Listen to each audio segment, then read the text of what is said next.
청이담 한의원 건강상식 시간입니다. 안녕하세요. 청이담 한의원 대표원장 강준혁입니다. 주변에 코골이 있는 분들 많으시죠?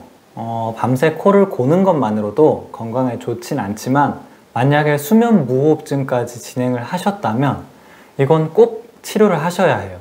오늘은 코골이 수면무호흡증이 일어나는 원인과 해결책에 대해서 알려드리겠습니다. 코골이 수면무호흡은 결국 숨길이 막혀서 생기는 질환인데요. 주로 입천장 그리고 혀의 뿌리 부분, 이 뒤로 넘어가면서 기도를 막아서 생기는 질환입니다.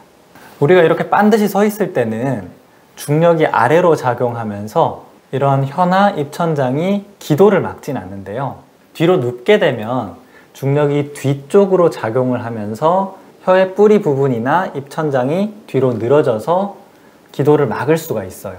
그럼 왜 입천장과 혀가 뒤로 늘어지게 될까요?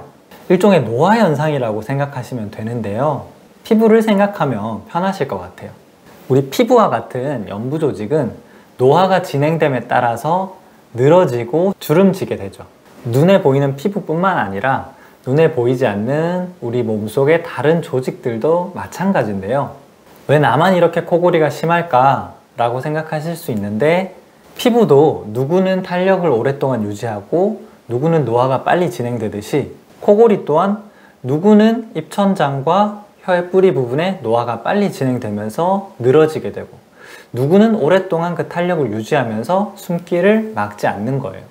제 경험상 비염이 있으셔서 구강호흡을 하시는 분 그리고 비만이신 분들이 주로 코골이 수면무호흡이 빠르게 진행을 하셨어요.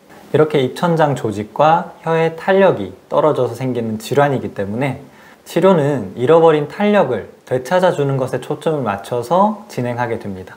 입천장과 혀의 근육에 직접 자극을 줘서 탄력을 회복시키고 또 비강의 공간을 넓혀서 코로 숨을 원활하게 쉴 수 있게 만들어 드려서 구강호흡을 방지하고 그렇게 누워있는 동안에도 기도가 충분히 열려 있을 수 있도록 치료를 진행합니다.